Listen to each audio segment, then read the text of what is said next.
Hello and welcome to your weekly wind-up for session 12.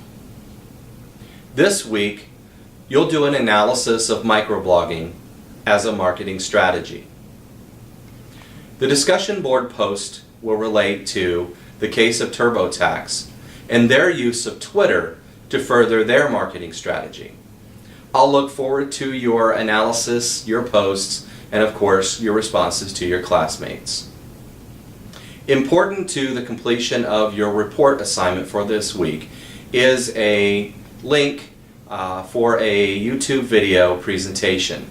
The presentation itself is less than 30 minutes, but it is very important that you watch the presentation in order to complete the report.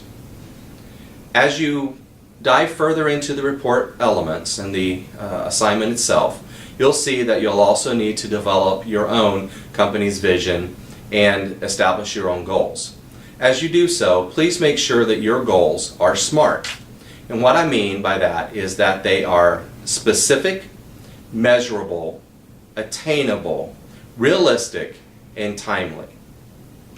Please don't forget to submit the quiz this week as well.